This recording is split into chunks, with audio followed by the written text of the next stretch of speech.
Hello and welcome everyone. Bonjour et bienvenue à tous. Merci de nous avoir attendus jusqu'à maintenant. Voici la dernière initiative sur la jeunesse, le rôle croissant des IRN. Je m'appelle Jennifer Chon.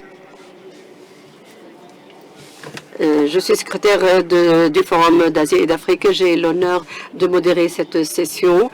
Le développement, l'évolution de la gouvernance de l'Internet et du modèle multipartite a été marqué par des processus et des initiatives importantes telles que le net mondial et le pacte numérique mondial. Tous ces efforts ont joué un rôle crucial dans la définition de la gouvernance de l'Internet et du numérique en général, en favorisant la collaboration entre les diverses parties prenantes et en promouvant le modèle multipartite.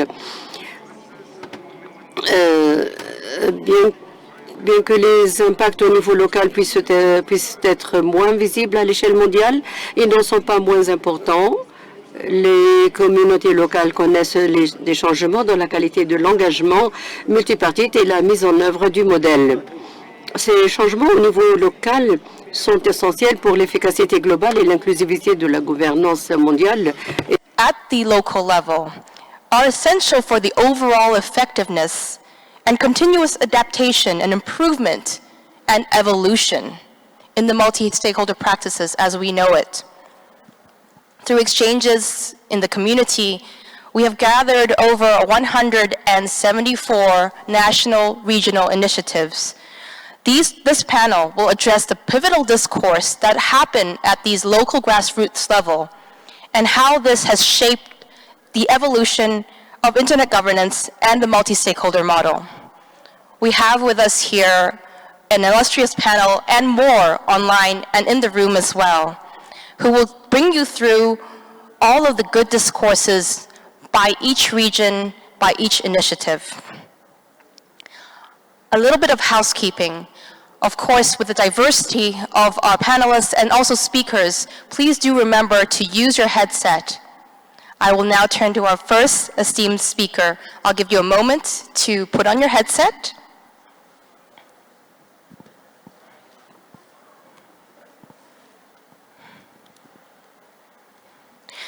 From the home region that we are here, in the MENA region, I'm honored to introduce Mr. Shafiq Chaya, chair of the Lebanon IGF and also part of Arab IGF.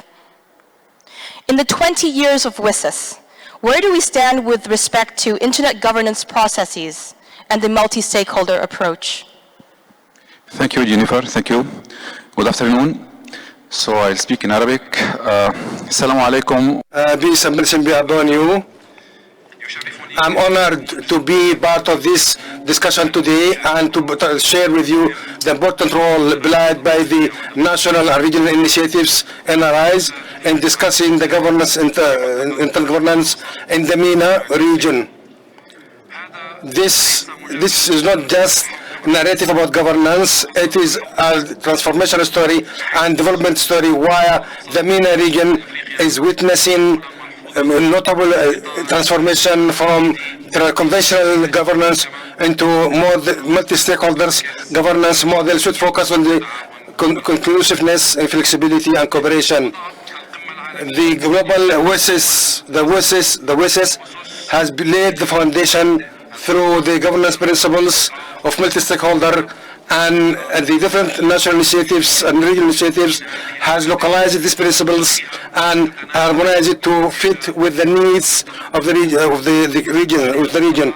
This region did not just adopt these frameworks, rather it has innovated to cope and to amend it according to the needs of our communities.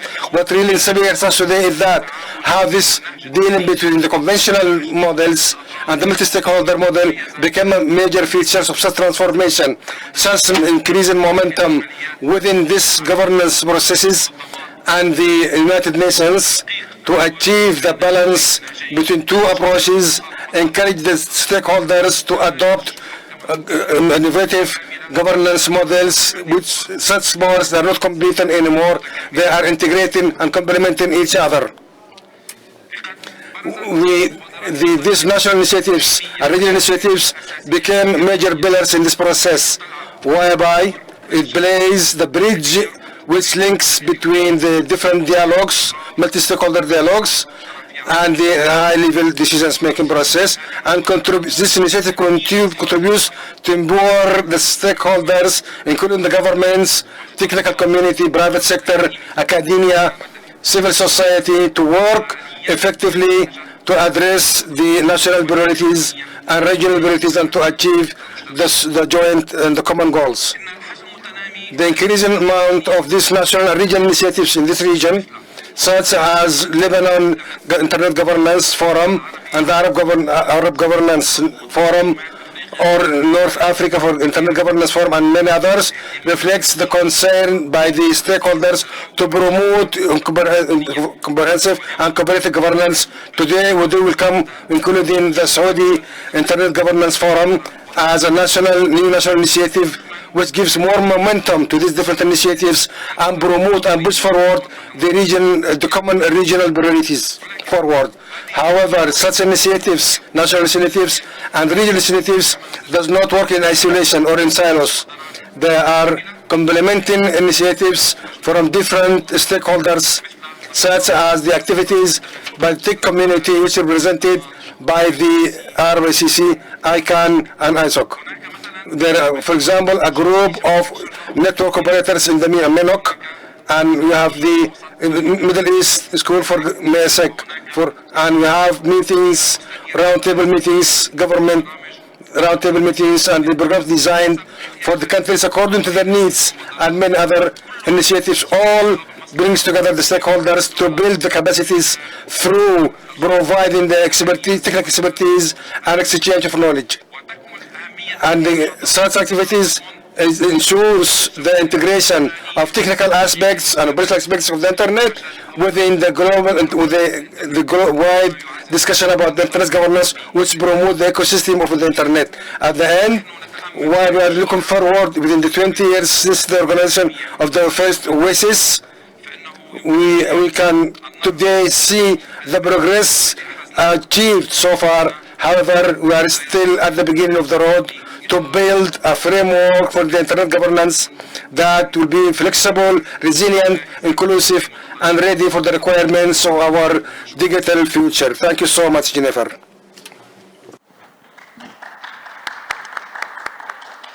Thank you so much, Shafiq. It is so heartening to know that we have now the Saudi Arabia IGF and so much more coming in this MENA region. I think it's doing a lot to bring the discourse together, bringing the framework together collaboratively, and of course, congratulations again for that. It is so important for us to remember this is a region that has a lot to offer, a lot of knowledge, a lot of expertise, and the issues crucial to this region can be solved with all these discussions in a multi-stakeholder manner and going forward inside that kind of framework as well. I'd like to turn now to the Europe region. It's my honor to introduce Mr.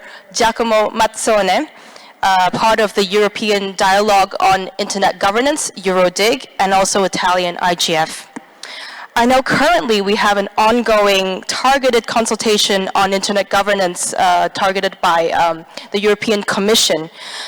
In that context, do you think that the multi-stakeholder approach can pave the way for inclusiveness and internet resilience in times of crisis?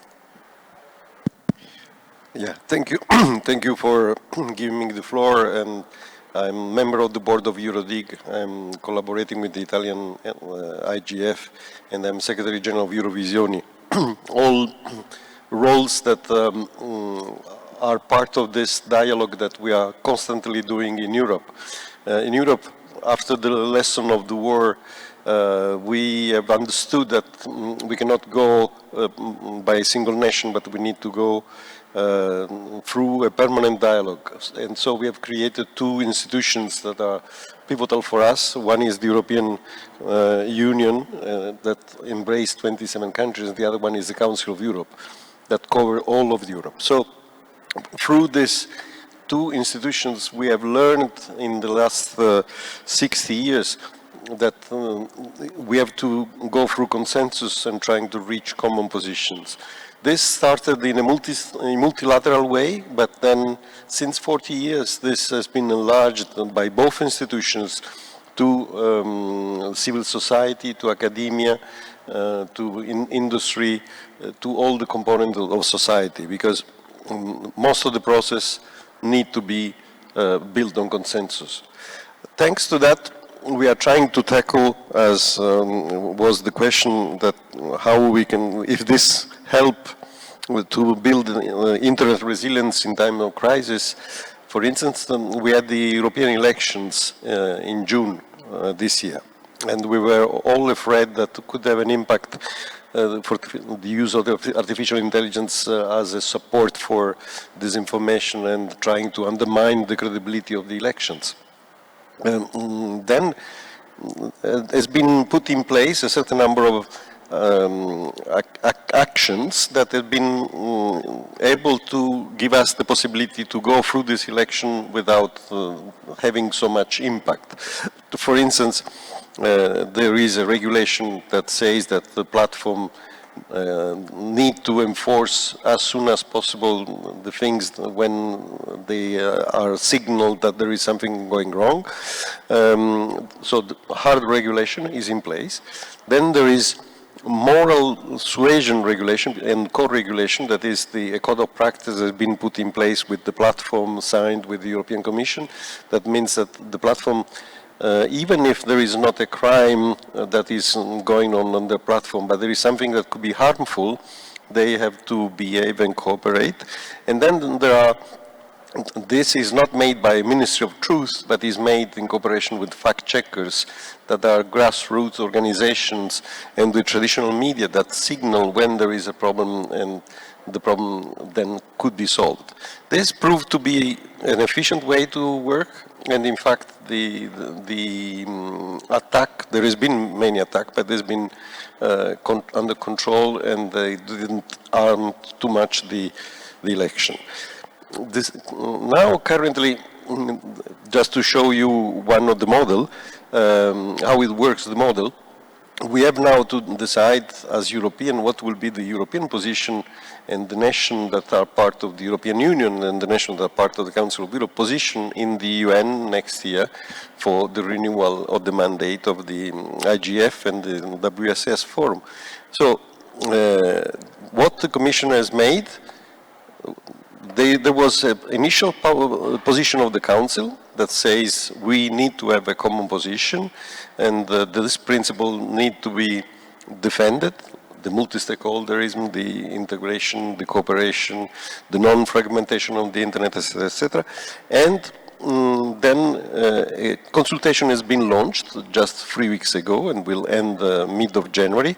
This consultation is open to all society, all components of society. So at the end of this consultation, the position of the stakeholders will be integrated in a background paper. This paper will be bring at the attention of the institution, and then it will be the basis for what the European Union and the single members will vote in the General Assembly. This is the best way we are trying to do in order to be multi-stakeholder and to embrace all voices of the society. Thank you so much, Giacomo, for giving us the overview of what the Europe region and, of course, the European Commission and also the European community is trying to do. I really like that your emphasis really is to go for consensus and common positions to defend multi-stakeholderism in the really crucial year ahead when we're looking towards WSIS Plus 20 review. Now I'd like to turn over to the Africa region, always a young and vibrant region. It's my pleasure to introduce Ms. Lilian Nawoga from the African IGF. With the continent's point of view, how can internet governance be more useful to all stakeholders so that they identify national regional spaces as a key venue for advocacy? Lilian. Thank you so much, Jennifer. It's a pleasure to be here and to speak about our vibrant continent. Just what I would like to first highlight is, yes, the vibrancy comes in the number of initiatives that the continent has been able to achieve.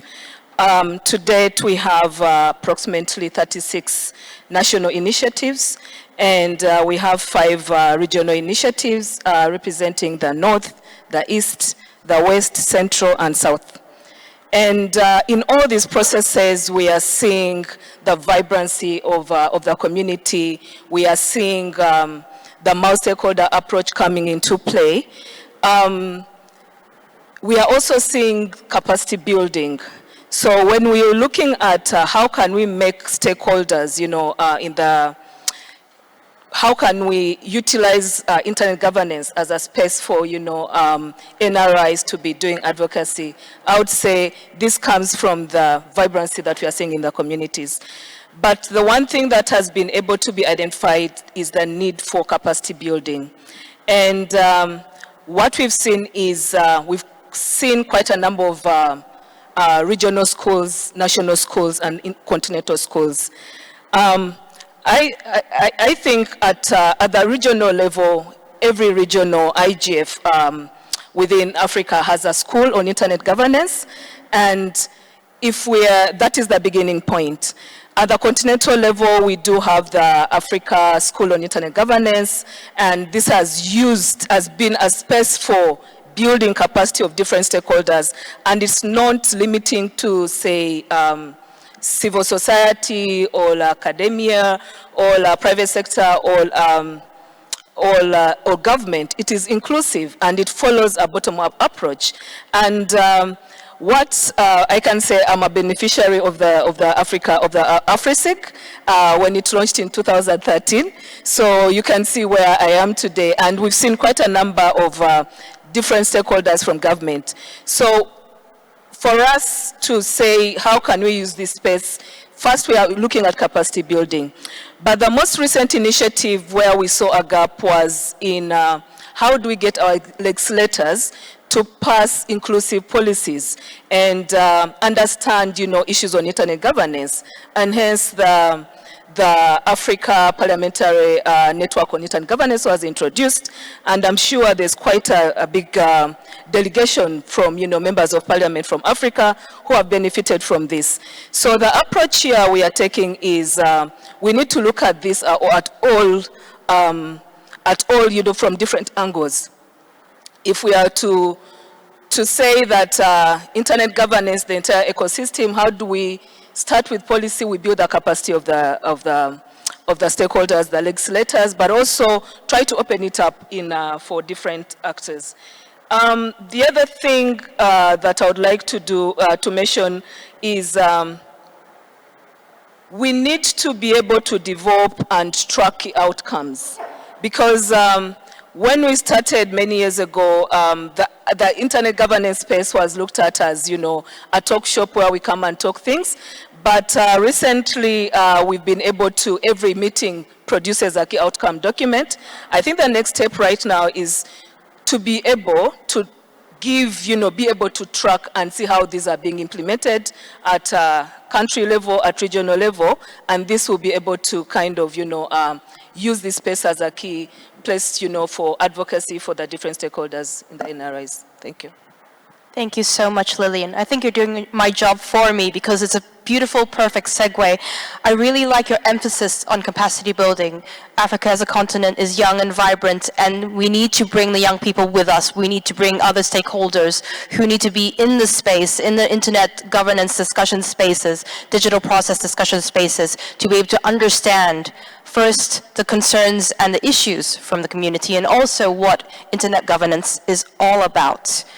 Now I'd like to turn over to my home region, Asia Pacific. It's my honor to introduce Ms. Amrita Chaudhary, part of the India IGF and also chair of the APR IGF Multi-Stakeholder Steering Group.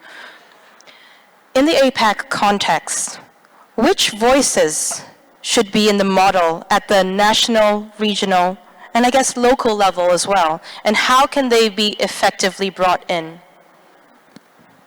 Thank you, Jennifer. And APAC is very huge and diverse. We not only in terms of countries, cultures, languages, economies, but also the level of adoption of technology. So if you ask me the question, my first response would be everyone. But if I drill it down a bit more, I would say every relevant stakeholder who matters for that discussion. I'll just take a step back and I'll talk about what APR IGF has been doing is one, not just working as the focal point for regional IGF, but also to build capacity. For example, bringing in more youth. Our fellowship is such that we try to have a better gender balance, wherein we have more women coming in, because we want, and especially from economies which are unrepresented. It could be the Pacifics, it could be many countries from where we can bring. Do note that some countries like Afghanistan, we do try to bring out, but it's difficult because of sanctions. We do have some more countries of that kind.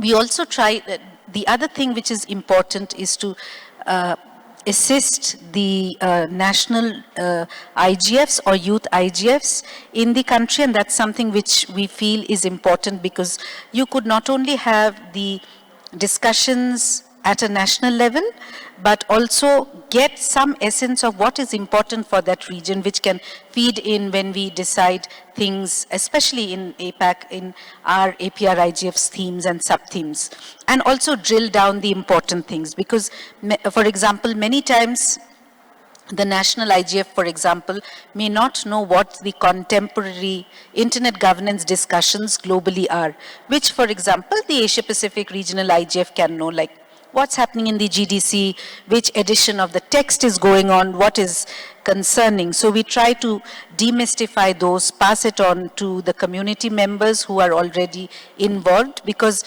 we believe the more information you pass on to the communities, they would be in a better position to decide. We ask them for inputs. We also, it is also important to encourage the schools of internet governance, because that is where people can build their capacity. It's important that people understand the various nuances. Many times you'll find especially the younger generation, take everything for granted because they've got internet technologies on their platter. But what goes behind it is something which they need to know. And once people know that why it matters, they start raising their voices. So I think those things are important to increase the reach, create opportunities where they can come and participate. Like, for example, giving them, the young voices, a chance to come and participate and share their views with people who may have been in the community for long without any prejudice or hesitation. I think that's important. And also disseminating information, just like Lillian was saying, we have, the outcome document which comes out from APR IGF, the synthesis document, which we try to circulate to all the economies. Hopefully, if some regulator, etc., kind of pick it up, and also to build capacity amongst different groups, like it could be parliamentarians, it could be others who actually need to build capacity on these things. So I'll stop at this. Thanks, Jen. Thank you so much, Amrita. I think Lillian has started, and Amrita has also emphasized the crucial role that schools of internet governance play as well in order to bring information, build up capacity, impart knowledge. Particularly, I think I'm going to go back to one small point that, actually not a small point, a very important point, that Lillian has raised about bringing in the legislators, the parliamentarians. And I know there was a parliamentarian legislators track here in Riyadh as well, to have those who are creating policy, making legislation, to make sure that they create inclusive policies, inclusive legislations. And of course, imparting with what Amrita has also mentioned, to create opportunities for every voice that needs to be here at the table. Now I'm going to move to another region, the North America region. It's my honor to introduce Mr. Charles Noir, CIRA, and also part of Canada IGF. Yes. How is internet governance and the multi-stakeholder model evolving from your regional point of view? Charles, please. Thanks. Thank you, Jennifer. First of all, great to be here and with you all in Saudi Arabia, and thank you to hosts for a wonderful meeting. CIRA, for those of you that don't know, is the Canadian Internet Registration Authority, and we're best known for running the cctld.ca. We do other things, but I won't get into it. And we have been the main sponsor and secretariat for the Canadian IGF since its beginning in 2019. So I'm sitting on this stage today and coming to you from a technical operator perspective, but talking about the IGF in Canada, of course, it's multi-stakeholder, and that's where I want to start. It's really about a community engagement in Canada as it is elsewhere, and we're hearing on the stage. We focus on critical issues that affect the internet or that the internet is producing, and generally we do that to identify hopefully some shared policy positions that we might take away from, and at times to understand where different points of view are coming from. There's very critical discussions going on in Canada as well as in other countries, of course, around the world and globally. We speak about a number of those. Cybersecurity, for example, online harms was this year's focus as well. Disinformation, connectivity, all of the topics that we're covering here, including artificial intelligence, were certainly points that we cover within the IGF space in Canada. And we believe that we're at an inflection point more generally within the global internet governance space because of the WSIS Plus 20, because of GDC. Also within Canada, we're seeing for the first time a whole suite of regulation that will affect the internet. And so we're really engaging the community across the country from every stakeholder group to try to bring us together to inform and support our policymakers in their decision making, both within the domestic space but also globally in meetings like this, but also in negotiations like the WSIS Plus 20 and what we're seeing in GDC. So Canada's been a proud, huge supporter of the multi-stakeholder model, both as an internet community, collectively all stakeholders, and I believe in our government. We see the WSIS Plus 20 as an opportunity to reinforce and dedicate for the next, hopefully, next 10 years, a commitment to multi-stakeholderism, including, obviously, the IGF. Sure, there's room for improvement. We want to recognize that the multi-stakeholder governance model today, and the IGF, CIGF being part of that, is the reason why we have an internet that works like it does today from a technical operating perspective. Yes, there are difficulties, we're encountering them, we're discussing them, we need to address them, but the reason why I can call someone on the other side of the world and instantaneously connect is because we have the multi-stakeholder model in action governing the technical layer of the internet. We see the CIGF and regional NRIs as really important in terms of supporting governments, national governments. When we see governments engage in internet policy, we believe that the Canadian IGF, for example, will be a source of information, a source of advice and guidance for policymakers making decisions about these important and crucial next steps in the phase of the internet and how it's governed. And from that, we really see an opportunity to develop unified policy positions where we can all agree as all stakeholders, academic, private sector, technical community, etc., coming together so that we can focus on what we believe our priorities should be and what our government's priorities should be in these spaces, particularly within the context of UN decision-making and domestic legislation. Would also like to add that we also see an opportunity within the technical community to organize as a community. The technical community, for example, like all stakeholder communities, is very diverse.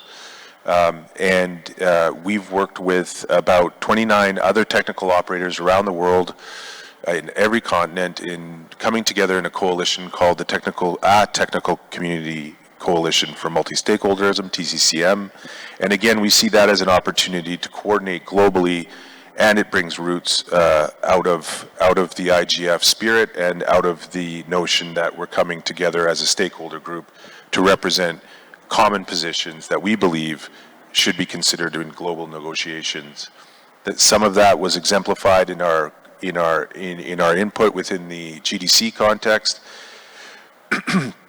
And we will be very active in the WSIS context as well as we move into the WSIS plus 20. Yeah, in terms, again, I'd like to just focus on the idea that multi-stakeholderism, the IGF, the regional initiatives really have contributed. I want to leave with this note, really have contributed and are the reason why we have the internet we have today. Again, we have issues. We're exploring them, we're discussing them, but fundamentally as a base idea and a base form of governance, this is what we want to see continue. This is what we want to see evolve. The Canadian IGF is committed to that, and certainly we are as a TCCM, as a technical operator. Thank you so much, Charles. Thank you for also highlighting the crucial role that the technical community plays in actually keeping the internet on so we can have these discussions. It's the foundation where we build on all of these myriad of issues when we talk about internet governance without the internet actually working. I don't think we have so much to talk about, right, at this point. For the technical community as well, it is really crucial for them to focus on keeping that the internet remains open and free, global and secure, resilient and interoperable, so we can have all of these discussions that we're having right now. And last but not least, I'd like to go to our region, GRULAC region.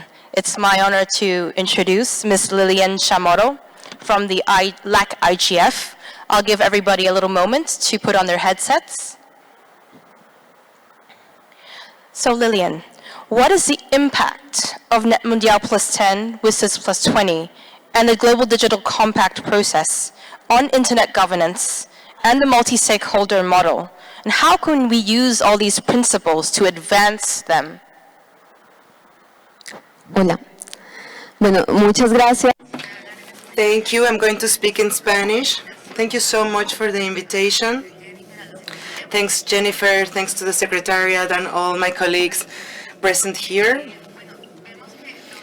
We see that the WSIS is something we have been talking about lately. Next year in this space, we will define the mandate for the IGF in the next years to come, and we believe that from our point of view in Latin America, we see a real opportunity in front of us because the IGF is a platform that's allowing us to do follow-ups and a review of all the objectives of the GDC and the action items of the WSIS. And we consider that these two, together with the structures that are being created for the internet governance in the next few years, can be leveraged to discuss and assess the implementation of the agreements, both in the national and the regional context, as well as global, having all this clear structure of all the initiatives of governance, right? So we also want to share this experience, this very valuable experience of inviting all the stakeholders to the conversation. The GDC has presented some actionable steps that we can see in the local realities, in the regional national levels, and when we talk about youth and other communities that are also having the dialogue regarding governance and always focus on the needs of certain communities. And so we are looking at the NRIs, and we've seen an increase in the activity in these NRIs in terms of number of initiatives and number of people who are participating. And we've seen this going up and increasing a lot. And we already mentioned this before, and my colleagues also mentioned this. These contribute for the capacity building, but also in the creation of forums for dialogue and conversation, and also to localize and see what are the needs in every different space according to different needs and contexts. We think that these spaces contribute also to the deployment of technologies, because this is when we can see how these technologies are implemented, how they are transformed, how they influence the lives of people, both in a regional and national level. And of course, also with the focus of the multi-stakeholder approach. We're not having a bias from one point of view, but we see different points of view. The diversity of initiatives, I think, is something that is very beautiful to see. I see this group of people here in front of me and all the people who have been sharing space in this IGF, and I really see the beauty in these encounters, in all of us talking about all these transcendental topics that it's not only the NRIs, but also having youth has been part of it, the Portuguese speakers, the forum in the Caribbean that is one of the the forums who has been working for the longest, and the commitments to follow the GDC initiatives like in data governance or AI and other topics related to environment, migration, and other topics that are very related to our context. And these structures are shaped out according to the diversity of territories and different communities, so we should appreciate them and leverage them as they are, as the diversity they present. IGFs are a valuable space to have common dialogue, like the WUCs and the GDC. We were invited to be creative and find new frameworks, so I want to talk about new world dialogues that are inviting us to have new governance models and taking these multi-stakeholder models and then having a dialogue so that we create the open, collaborative, open internet that we want. These dialogues can be the basis for experimental collaboration and also have these governance frameworks that can allow us to have a better decision making, make more concrete proposals, and create action steps to advance to the internet we want, and we can overcome the current challenges we face. Thank you very much, Lillian. I think your ending was actually very perfect. To have common dialogue and to celebrate the diversity of inputs we bring from across the entire globe with all of the regions included. Now, I started off the session by saying this network, this NRI network, is 174 initiatives and counting. There are many in this room, there are many online. We would love to hear from you. So I think we have actually roaming mics in the room. Technical persons, please indicate if that's possible. But we would like to open the floor to people who have reactions and also can share what their region, their national initiative is actually doing right now. The impacts of multi-stakeholder processes, dialogue is happening at the local and grassroots level, what they are hoping to achieve, especially in terms of input into the WSIS Plus 20 review process next year. I think we heard in every single session almost in this Riyadh meeting that there is need to have dialogue, there's need to have common positions to defend multi-stakeholder processes when we're talking about internet governance, when we're talking about digital governance as well. So I would like to also introduce, we have our online moderator, Pedro Lana. Pedro will be the person who will be looking at all of our online participants who are probably very involved with the national, regional, and youth initiatives in their home economies as well. So please, Pedro, let me know if there is anything online as well from this NRI network, from the greater communities that go to these different meetings, go to these initiatives, or even just tuning in remotely all across the globe to this meeting here in Riyadh. Are we able to hear Pedro?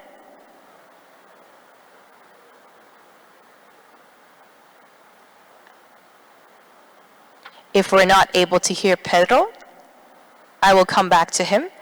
And actually, I'll drill down a little more on what we've heard so far on our panelists. Maybe this will inspire more input from those who are actually thinking about, what their meetings in their home countries, in their home economies, are actually having. I think that there's a lot of local issues, a lot of regional issues that are discussed in NRI meetings that sometimes do not make their way all the way to the global IGF at the annual meeting. Of course, it's always competitive when you're looking at the scheduling, but is there something that is very unique to your region, perhaps, that you think is very important to bring up to the global level that hasn't had an opportunity quite yet, especially when we're looking into WSIS Plus 20 review next year, and also impacting the evolution of how we're discussing? I don't know if any of our panelists up here would like to take a stab. Shafiq, please. Thank you, Jennifer. No doubt, first, thank you for Saudi Arabia and for hosting this IGF in this region. This is a very important step, and this is a very important initiative to get the IGF to our region, to share with the global IGF what the challenges we are facing. As you know, each region has its own challenge. And while the European or the Western countries, they are now looking after AI and looking after, Internet of Things and smart cities, we are still having some countries in this region, they don't have the basic infrastructure to connect people.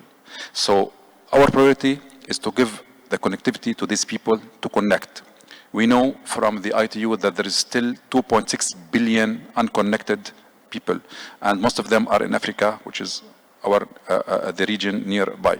So the importance of having these events in this region is to get the voices of these countries up to the global level so they can be taken in consideration. Because once again, our challenges is totally different from other countries or other region challenges. Thank you. Thank you, Shafiq. I know that you've highlighted that there's still 2.6 billion unconnected. That is a sheer number that, of course, is really also central to the Africa region and also Asia-Pacific region. I don't know if Amrita would like to expand a little more on that challenge as well when we're looking at Asia-Pacific. Yes, thank you, Jen. I think there are one beauty of the NRIs is that while there are many issues which may be very endemic to a country or region, but there are challenges in most of the region in some context or form of those. For example, as Shafiq mentioned, access is one. Basic infrastructure, for example, there are countries even, as I mentioned in my initial remark, Asia-Pacific is very diverse. You have extremely developed countries, and you have countries where the networks have are not working or cannot work due to sanctions, etc. As in they are working but not, And we have the Pacific Islands who have different challenges, because of climate changes, etc. There's water rising. There are other issues which are happening. So there are different challenges people do bring in, but again, how you have that assimilated is difficult because every region has different issues. Access is difficult. Multilingualism is important. As in, if I look at the countries, a country like India has 22 official languages, let alone unofficial. Similarly, in many parts of Asia-Pacific, language is an issue. Having everything in those languages, access, basic access is an issue for people. Rights to even access it. For example, I'll come back to Afghanistan. Women do not have any rights. Women do not even have right to an internet device. That's a challenge when we are talking about so many things, achieving SDG goals. So those are diverse. I think we try to bring it up and see what can be done. So, there are higher level issues and there are deep-rooted issues which needs to be worked, like anything.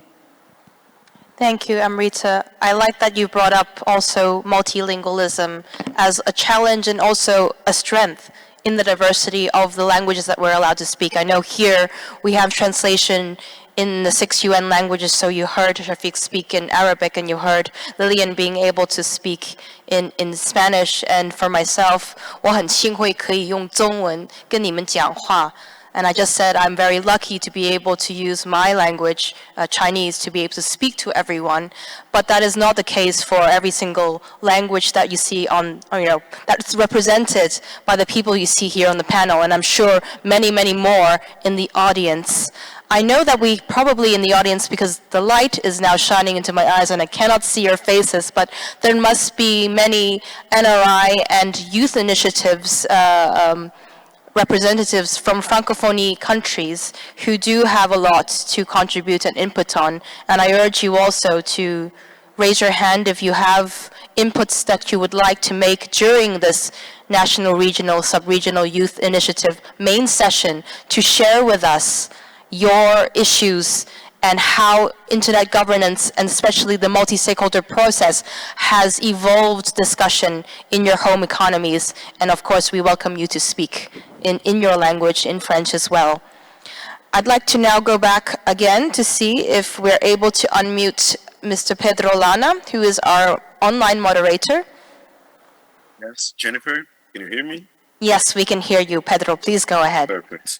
We have 2 raised hands and 1 question in the chat. In order to alternate between on-site and online questions, I think we can go with Dr. Jimson Olapulian, who has his hand raised, and then go to the other questions posed if there is no on-site question or commentaries.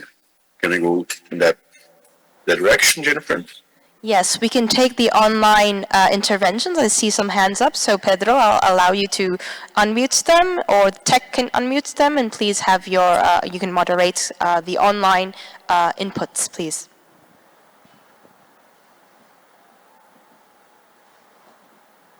Can you unmute Dr. Johnson?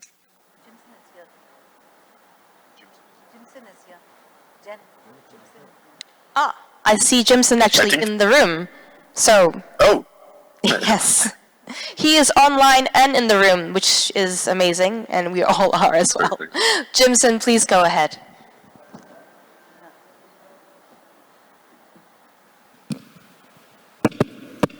Okay. Good evening, everybody. It's still afternoon. And I want to first and foremost say I'm Jimson Olufuye, the chair of the Advisory Council of Africa ICT Alliance. I'm a private sector person, and I run a private sector concern organization. I want to commend the MAG. The MAG have been doing fantastic work. We really appreciate all your work, all your effort across the world. We appreciate you very much. And Jennifer in particular, your work in IGF SA, we appreciate it for the global community. I have 2 questions. The first one is connected with what you mentioned about the Net Mundia multi-stakeholder guidelines. I want to ask the panel, how many of us have been using these guidelines? Because I believe it has the capacity to ensure that every stakeholder concern is brought to the table. And when we have all stakeholders on the table, we can easily tackle all our societal challenges together, because there will be ownership. Then secondly, you also talk about the Global Digital Compact. There are 2 outcomes of the WSIS 2005 Tunis agenda. The first one is the IGF, which has been very, very successful, and we appreciate all the effort. But the second one, which has to do with enhanced cooperation on public policy matters pertaining to the internet, that gives opportunity to government to be able to at least govern internet policy issues. The same room, be in the same room with the stakeholder. So that's the twin part, enhanced cooperation, was only just came to fruition since 2005, just September last year, when the global community, the world leaders agreed to the Pact for the Future, where we have the Global Data Compact. Excellent. So now going forward, the question is, from your experiences across the continent, what do you think about how we will proceed to implement the Global Digital Compact in our respective regions and countries? Should it be integrated into IGF because IGF has been successful, or should we create another stream of engagement for that? Thank you very much. Thank you, Jimson. I'll allow my panelists to give it a little bit of thought. I'll go straight actually to our French intervention, I believe online. So I'll go to Pedro first, and then we can go back to the panelists. Thanks. We have chat as well, but we will leave that for after Nina make her contribution. So Nina, thank you. Can everyone hear me? Yes. Great. I will speak in French. So I'm giving half a second for people to grab their headsets. Hello, I'm Nina. I come from the internet. I am in Abidjan, in Ivory Coast. I would like to raise the attention on sustainability of the Secretariat of the IGF in our country. We have this multi-stakeholder approach, but after 2 years, we are tired. And when we have this problem, the Secretariat, the government, social society, the private sector, speak all at the same time. So here, it would be good to share what is the experience that we have when we talk about Secretariat of the Forum, when we talk about regional initiatives and national initiative. I'm talking about that because I'm in West Africa. We have different experiences. We get different international aid, financial aid, but that cannot go in the pocket of a government. So we have been recommended to have a Secretariat. But taking into account the forum agility, do we have to ask the social society to get this finance, this money on our account? So it's not easy to manage. So I would like to ask to the panelists, what is your experience? What do you recommend us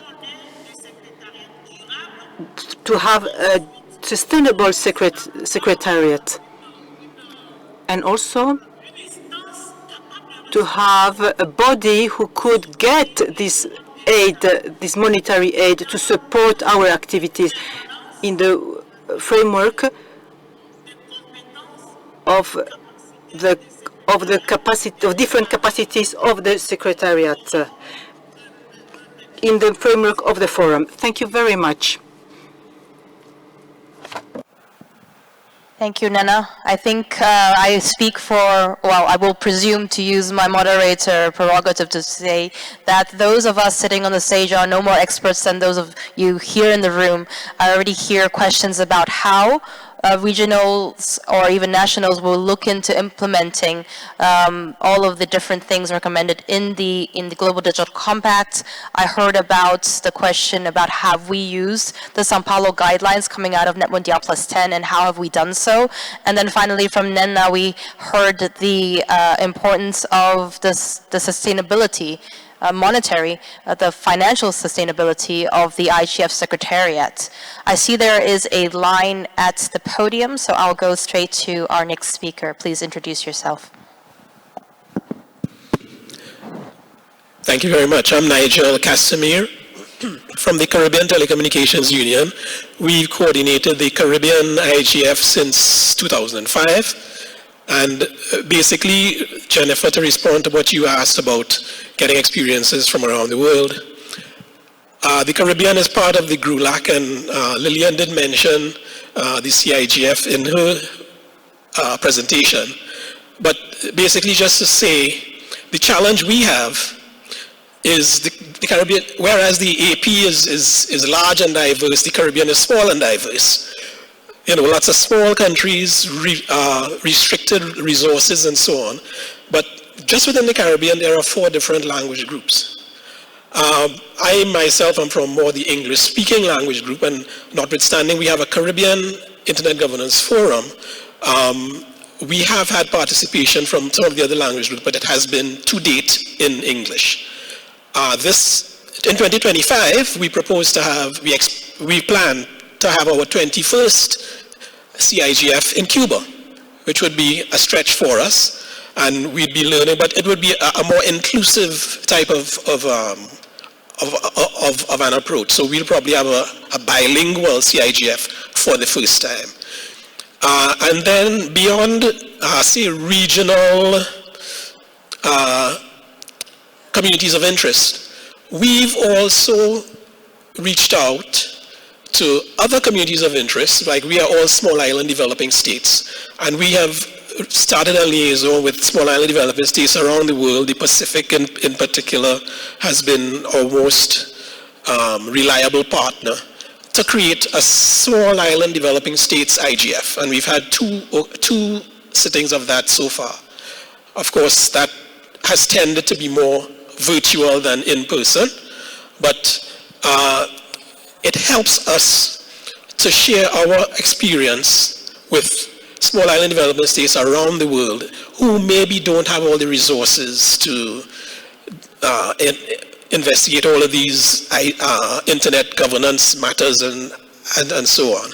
And one of the products of our CIGF, in fact, has been a policy framework that we have given to help inform our governments in terms of developing internet governance policies. So just to give you an idea of what some of what has been happening, some of these challenges that we face in our region and what we've been doing so far. Thank you.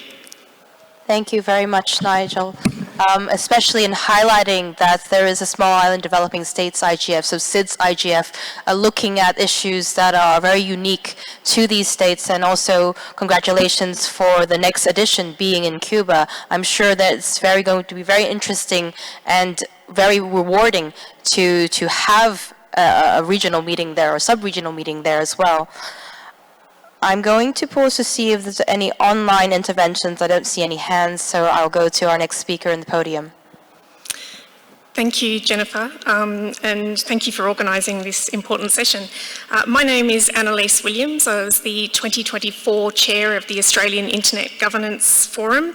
And just going back to your comment or question earlier about what NRIs are wanting going into WSIS, we held the Australian IGF in October of this year, and for the first time we developed a position statement, like an output of the IGF.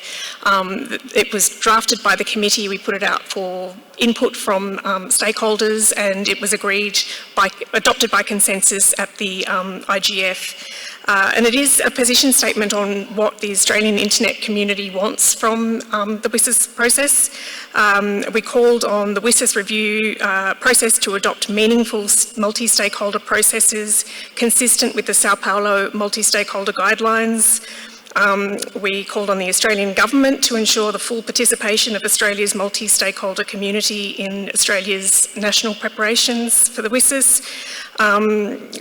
And in terms of the IGF, we called for its continuation of its mandate, and we also called on all stakeholders, particularly governments and the private sector, to fully participate in the IGF and commit to its ongoing financial sustainability, and to consider ways to strengthen and enhance the value and efficacy of the IGF, both as a discussion forum and as a key source of information on digital policy issues beyond WSIS. So I just wanted to flag that we had done that in Australia. Thank you.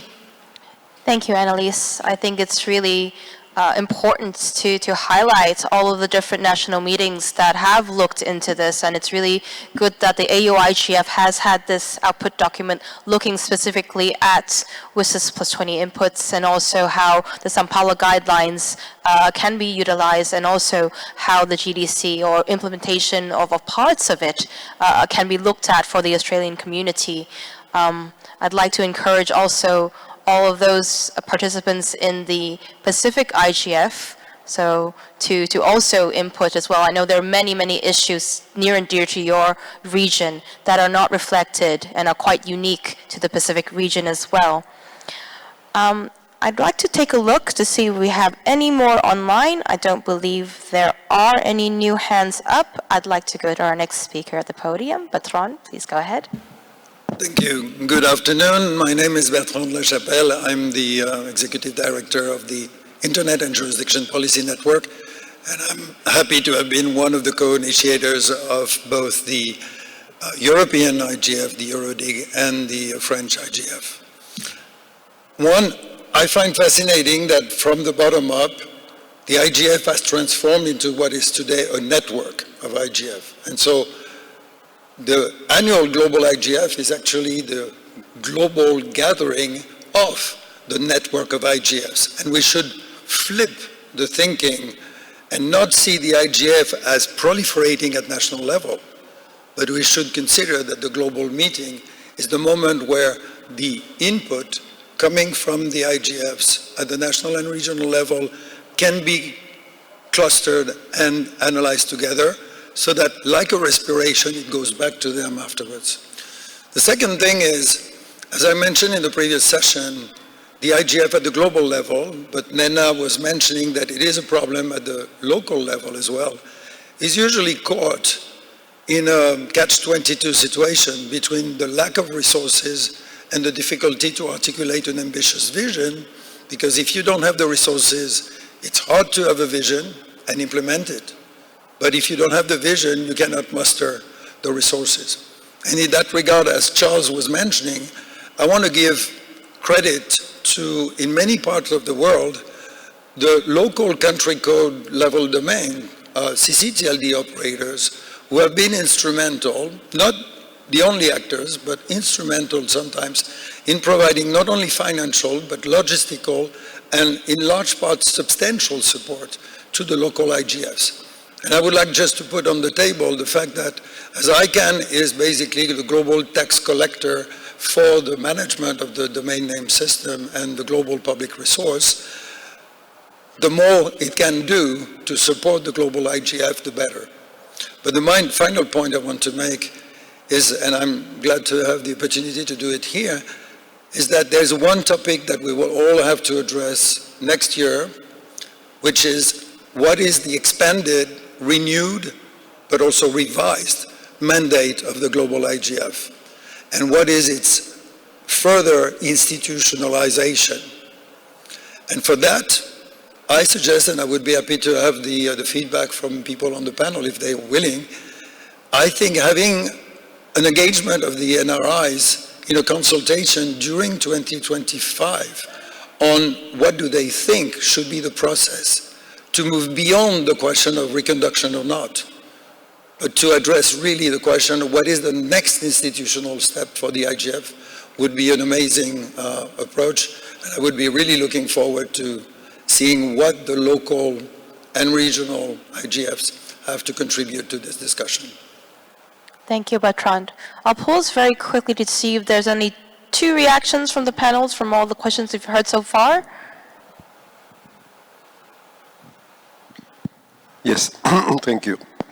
I would like to answer to what has been said by Olofuye at the beginning and by Bertrand now. I think that we have to think the other way around. The GDC process needs us. At the moment, the process is being conducted in New York by the people that is following the United Nations General Assembly, that in most cases are not very well connected. I would not say more than that, but at least they are not very well connected with the reality in the world. And the only place where ideas can be tested, can be put on the reality, can be checked, is this. The IGF, during these 20 years, we have all together built something that is very valuable. Not only the NRI network, that is very important because it gives a possibility to consult directly in each country of the world, or mostly of the country of the world in the regional level, what can be done, what cannot be done. But also we have the dynamic coalitions. That means vested interest with a specific purpose that stress the specific aspect of the internet governance problematics. And we have also the policy network.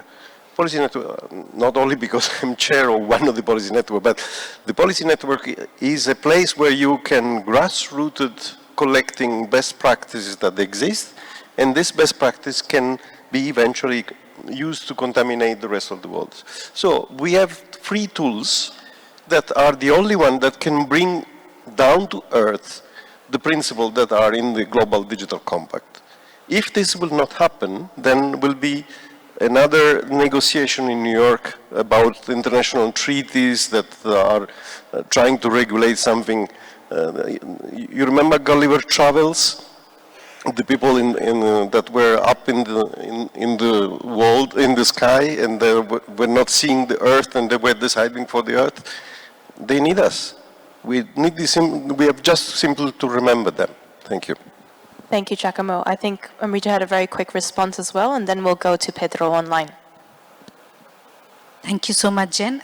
Jimson, just to respond to your point, while I don't have your entire answer, is perhaps you could refer to a document which the MAG IGF working group on strategy has prepared as a vision document of what the IGF can do to support the various processes, like for example be an effective coordination space for different follow-ups on digital policies.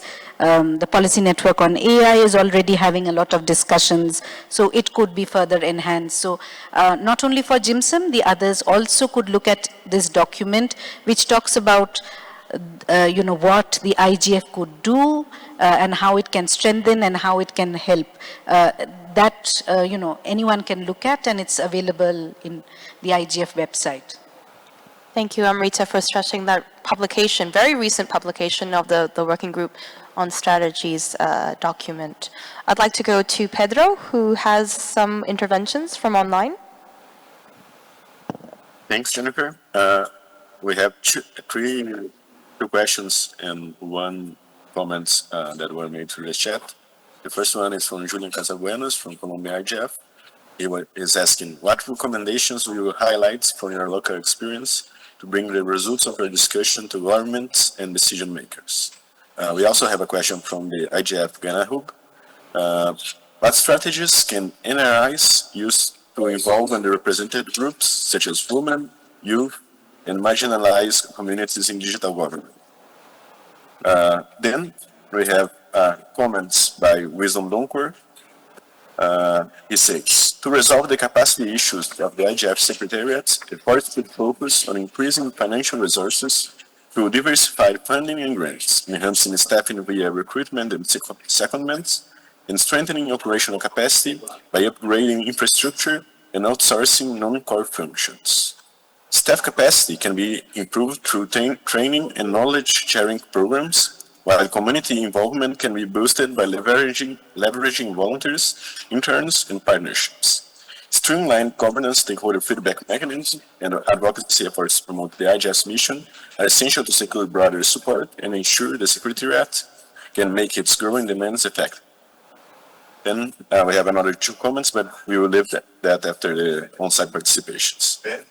Thank you, Pedro. I think I do see a hand online, if we can actually get to the vocal intervention. If you can unmute our participant who has their hand up online. I will ask Tech to unmute, but it takes a few seconds. I think we can get on-site participation while this is happening.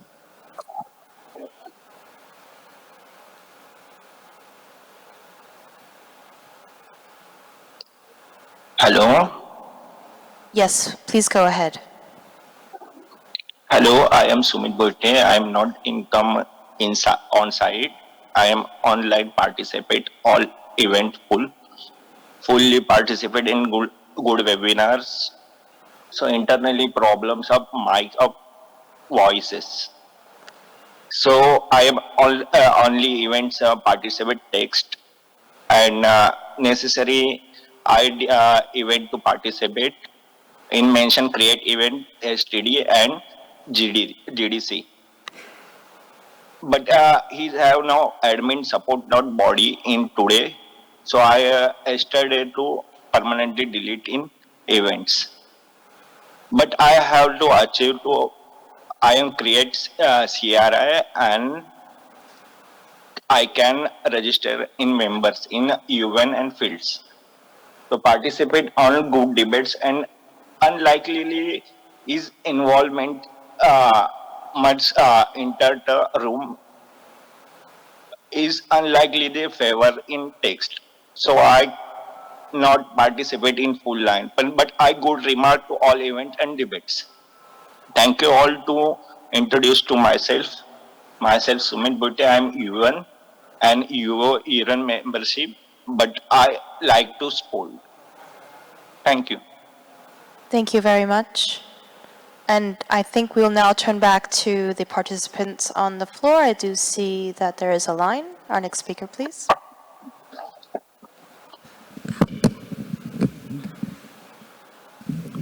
Hello, everyone. Thank you, Jennifer, for giving a chance to speak. And also thank you all panelists for sharing your experiences. And anyway, this is Pyo from Myanmar, and I am the U coordinator of the UIGF Myanmar and the Southeast Asia UIGF. I want to share my experience why we are trying to foster the collaboration and trying to sustain the U initiative during this year. Firstly, it has been challenging a lot to us at the local level to foster the collaboration because of our current situation, and even it is difficult to invite those who are from the government stakeholder, as we have difficult to define. We have a challenge to define the government stakeholder in this state, but so far as a YGF Myanmar, we mostly focusing on the capacity building and also trying to get more input from the different regions and states or highlighting about the internet issue, what is happening there. That was, even though all of we started our U initiative with the 11 organizing committee member. It is getting like, it's likely to be many young people have their own challenges, like fulfilling the basic need and continuing their education, because most of us are kinds of a student, and only few people after young professionals. So we are facing a challenge, and even within the team to collaborate and finance resources and also sharing the time among us to make this happen yearly. It has been always a challenge to coordinate the monthly meeting and also finding the funding resources, and even though we are the UN recognized initiative, it's still having a challenge to find the funding resource, as we are not registered under any title at local.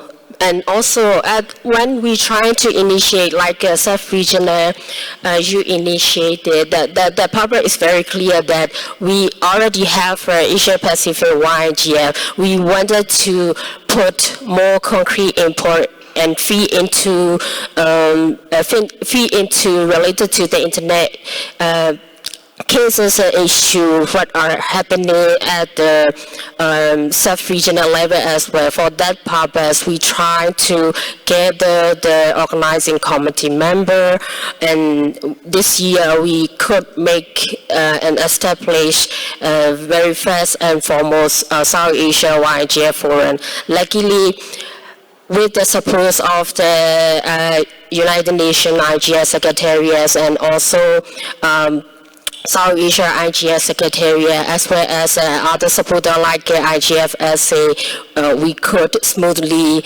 organize our very first and foremost sub-regional IGF forum this year.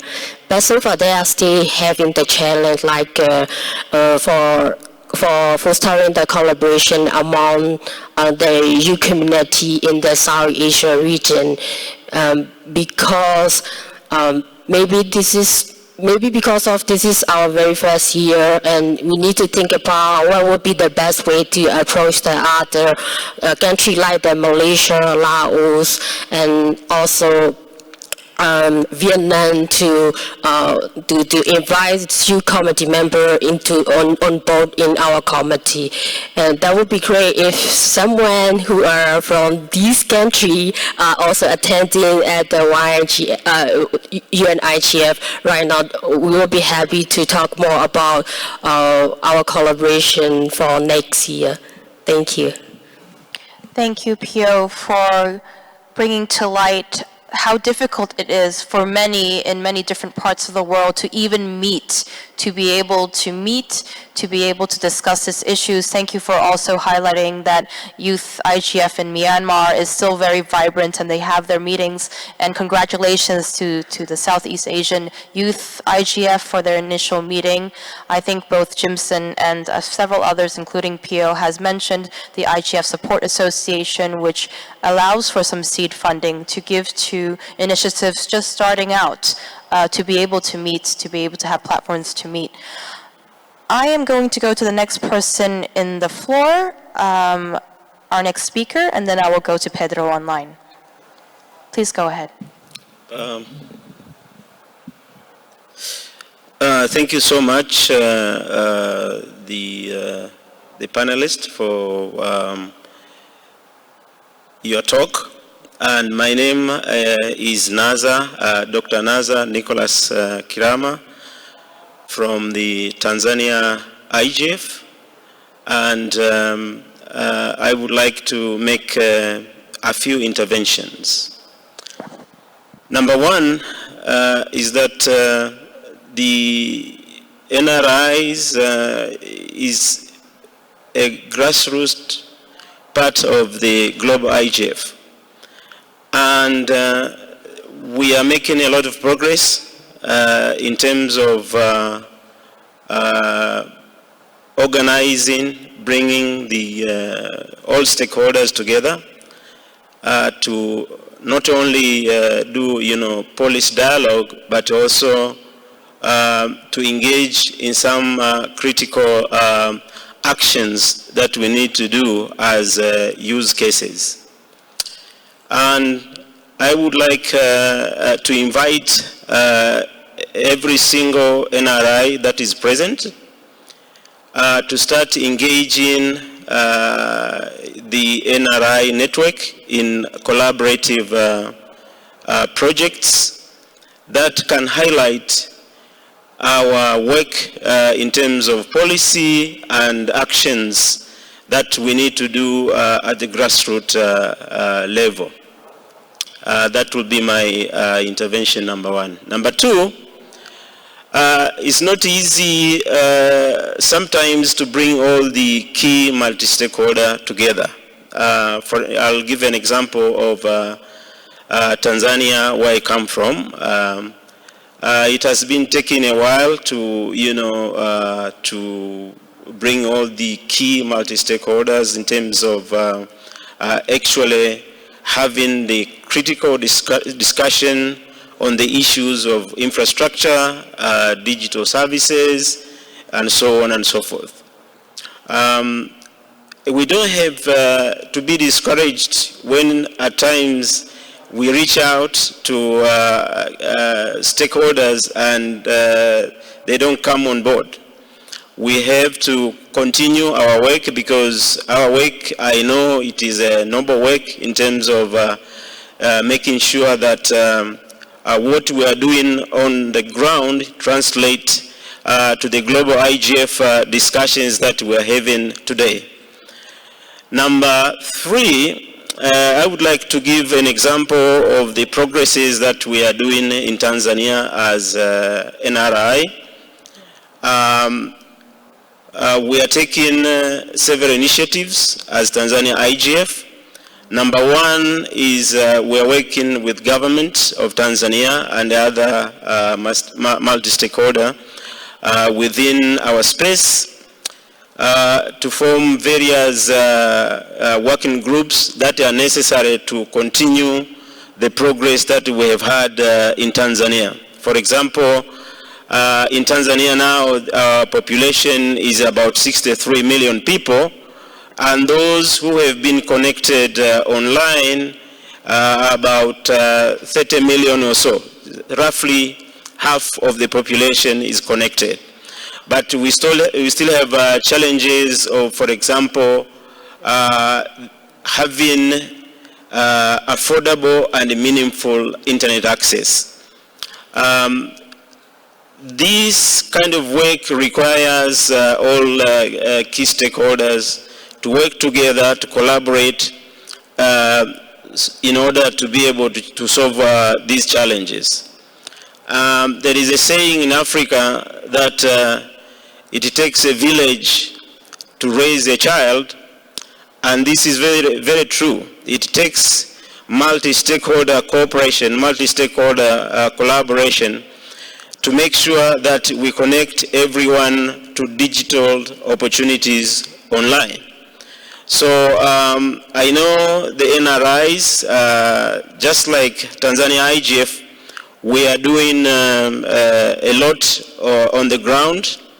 But one takeaway that I would like for each one of us to take from this global IGF is to begin as NRIs to collaborate in terms of projects on 2 areas. Number 1, on policies that are actually have been proven to work and that can be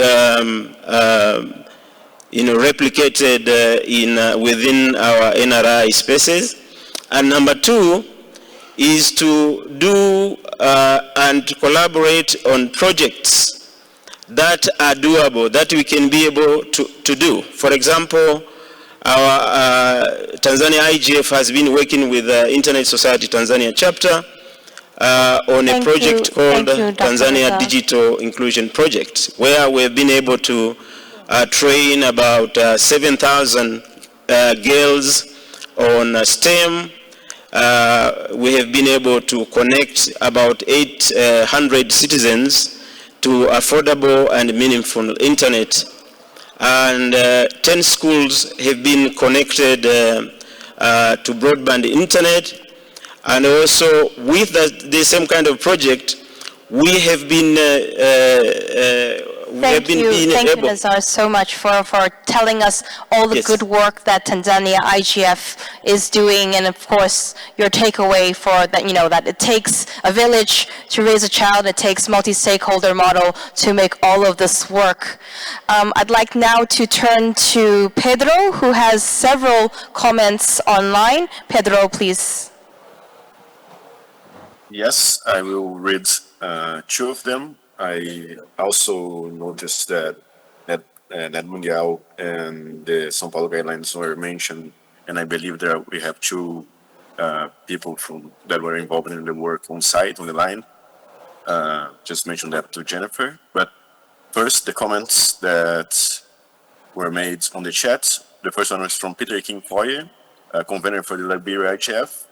He wanted to present a point on the progress of the Liberia IGF that has been hosting this 5th edition this year, with governments and all local stakeholders fully involved in a multi-stakeholder style, and have increased their advocacy level to see this level of progresses with policy and personal data and cybersecurity, strategies that are currently being developed in the government. And this regulator participation has led to the validation of the draft Personal Data Protection Act, and they intend to sustain the advocacy and discussions on national issues, with the collaboration being sustained with support of a vibrant national IGF secretariat, supported by the Ministry of Posts and Telecommunications. This collective effort has led to a very visible Liberia IGF, and also Liberia hosting its first sub-regional consultative forum on the MIU region for the Liberia with support of the UN, IGF, and ICANN in the region. We also have a comment from Azim Sajjad about the importance of internal governance at government level being realized in addition to efforts of individuals already recognized at the global level. The Pakistani School of Internal Governance is playing its role since 10 years in different cities of the country. There is an inventory of work related to internet policies that has also been keeping the pace in addition to planning to restructure departments for enablement of effective digital governance ecosystems. There is a challenge to retain the talents of this space, and it's hard to ensure engagement of individuals after capacity building. Universal meaningful connection as well as internet censorship, foregoing in view of disinformation, fake news, etc., are big challenges nowadays. There has been extremely hard. It has been extremely hard for especially governments to keep the balance in digital policies. AI has been the next big thing, which is a big challenge for governments in terms of capacity building, development, deployment, management, and issues of governance and oversight. So with those two questions, I think we can go back on site. So back to you, Jennifer. Thank you very much, Pedro. As you can see, there is so many good inputs, and we have so little time together. I go back to the floor now. I see there still is a line. If you could please keep your intervention within a minute, that would be very much appreciated. Next speaker, please. Hello, thank you, Geneva. This is Andrew Molivray, representing the Regulator's Office in Vanuatu and also Chair of Pacific IGF. The Regulator's Office has been supporting Pacific IGF over the last years. That started in 2011, and I want to acknowledge my Pacific colleagues who have started this initiative in the Pacific back then. Today, the Pacific IGF Secretariat is with the Pacific Island chapter of the Internet Society. This year, Pacific IGF was held in Wellington, and our theme was strengthening digital governance, resilience in the Pacific Islands. And we were supported by the AUDA, the Domain Name Authority of Australia, and the .NZ, UNESCO, and the European Union through the CADE project. And I think there's some relevance in the theme that we had this year. As we speak now, I had disaster struck 2 days ago in my country and caused a total outage of communications for the last 2 days. And thankfully, we are thankful for the LEO technology that currently we have Starlink, some Starlink set up in the country, and also the government is in discussion with Starlink to set up public internet access around the town. So it's becoming a reality and resilience for us. There's two things probably I want to highlight here before I finish. One is I think we need more support in policy frameworks for responses in times of disaster in the Pacific Islands. As you know, for the last few years we have had a lot of disasters like the volcano eruptions in Tonga and other cyclones, and the disasters are so frequent. And I think we need the right policies in this direction. And the second and last point is I believe probably there's room to formalize the NRIs to align with the global IGF and increase support as we look forward for the next 20 years. Just to let you know that Pacific IGF 2025 will be in Apia, Samoa, and feel free to join us. Thank you. Thank you very much. It's good to hear from the Pacific IGF point of view, and congratulations to Samoa for hosting the next edition of the Pacific IGF. I know that we have 2 more here in the ground, and we also have 1 online. So we'll take 1 more speaker here with us. Please keep your intervention very short, within a minute if you can. Thank you so much. Thank you very much, Jennifer, and everyone. This is Jasmine Imanko from Hong Kong IGF. So we have been documenting our achievement on our report, so you can always go to hkyigf.asia to see it. But then I wanted to share about the challenge that I find it very critical, and it's not, I believe it's not only the challenge that we face, is about to engage with the government. Despite that, this year, after several years of not having IGF in Hong Kong, we make a theme called Smart Economy. We try to speak the language of governments, but then we still find it difficult to get them engaged. So everything, the multi-stakeholders that we engage in our IGF, we have all the stakeholders except the government, which is a pity. So for me, I just want to share about this challenge, and hopefully we can get some insight and success case from the other regions. Thank you very much. Thank you very much, Jasmine. Thank you for giving the views from the Hong Kong Youth IGF. I'd like to go straight to online. Pedro, I believe we have an intervention. Yes, we have an intervention from Nigel Hickson from the UK. Nigel, I think that you already have permission to open your mic. There we go. Yes, thank you very much, and good afternoon. It's an absolute pleasure to take part. I'm a member of the UK IGF, and it's just wonderful to hear so many NRIs. I'll be very brief. 3 points.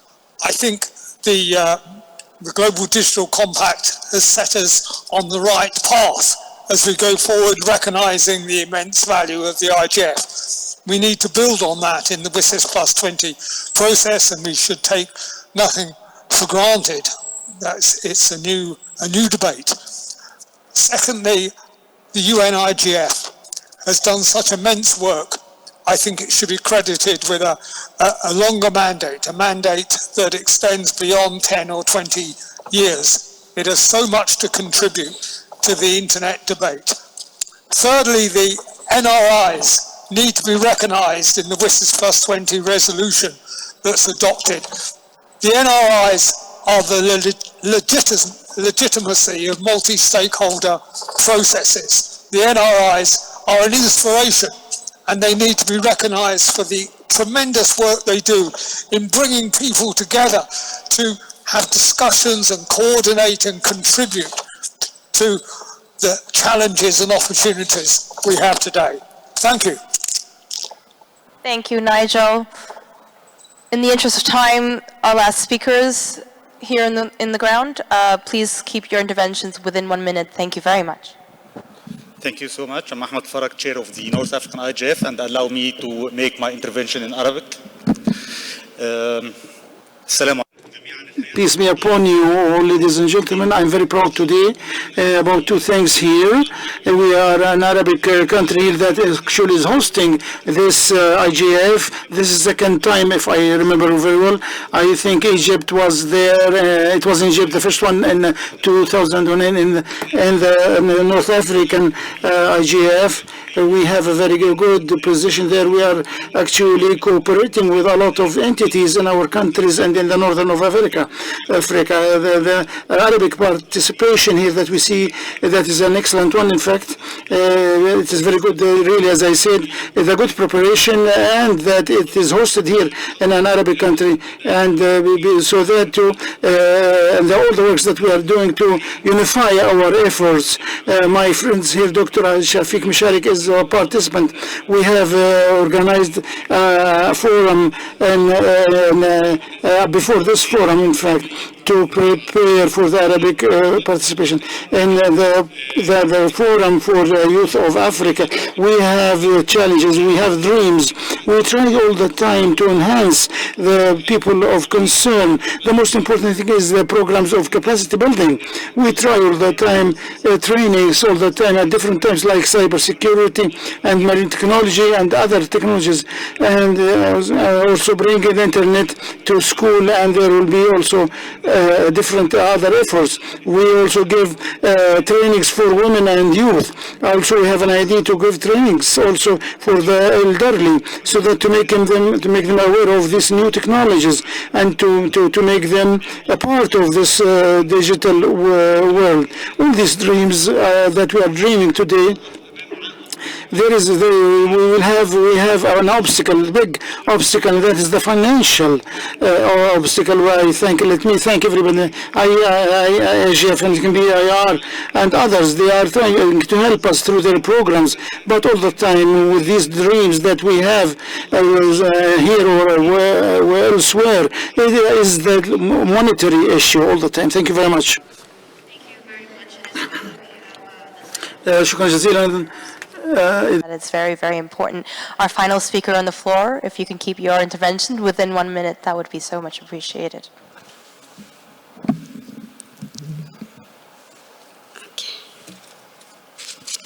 Okay, thank you so much.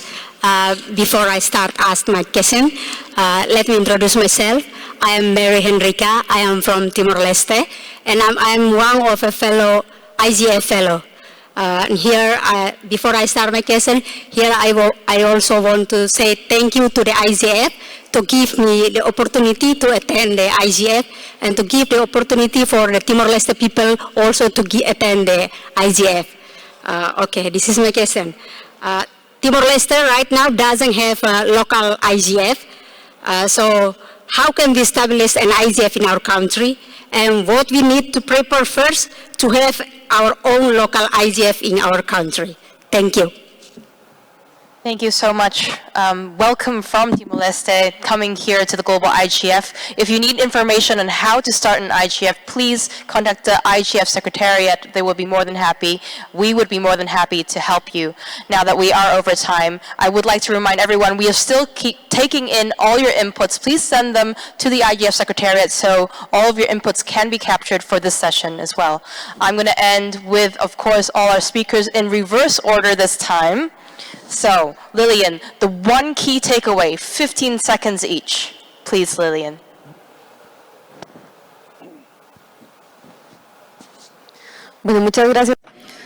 Thank you very much, everybody, for sharing your experiences, your ideas. I just wanted to conclude with saying that this governance model that we have built all together and that we have make our own. It's not just part of an international system, it's also local. And this is an invitation to value diversity, experience, learnings, and to take advantage of the next year so that we can renovate ourselves, be creative, and propose new actions and ask the right questions for the GDC and the WCs. Charles. Thanks for a great discussion. This was fabulous. I think what I'm taking away from this is multi-stakeholderism is a practice. It needs to be practiced regularly. It needs to be strengthened, and it needs to be evolved. We all have a role in that, and particularly coming from a stakeholder group, if you do identify in a particular stakeholder group, get in touch. They're diverse, these stakeholder groups, and build a sense of community. Thank you, Charles. Amrita. Thank you. I would say engage, build capacity, work together to create common dialogues and to protect what we all cherish, the IGF. Thank you, Amrita. Lillian. I would like to say there's really no one size fits all, and we've seen that happening in so many different ways. So we need to continue being innovative, creative, have meaningful participation, whether you're approaching from organizing from a stakeholder aspect or from an issue perspective. We need to be able to be more creative and more innovative. Thank you, Lillian. Giacomo. Yes, there was a French politician 100 years ago, Georges Clemenceau, that was saying the war is too serious to left it to the generals. I think that we need now to decline to the internet. The internet is too serious to be left only to the governments, and I think that only through the richness of the contribution of all the stakeholders we can get through. Thank you. Thank you, Giacomo. And now back to our home region, Shafiq. Thank you so much, Jennifer. I'll make my closing remarks in English. First, it's really appreciated for all these NRIs who came from different regions to speak about their challenges and their opportunities and what they are facing. So on behalf of the Lebanon IGF, I am happy to help these NRIs to establish and start their NRIs because of the experience that we have during our establishment of the Lebanon IGF. Second, no doubt that the inclusive, open, multi-stakeholder approach is not an option. It's a foundational to build first a community with common vision and objectives that is reflected later in NRI. And third, as we say as a technical people, the internet is the network of networks. So here, the global IGF is the network of the NRI's networks, and happy to help anyone that can take our experience and tailor it to their experiences at their national and regional level. Thank you. Thank you, Shafiq. What a perfect way to end the session. I hope it has given you just a small taste of all the really good work that the more than 174 NRIs across the globe do. Please engage with your local IGFs in your region, in your economy, in your home country. Can we give us all a round of applause, all for the work of the IGF and also the NRIs?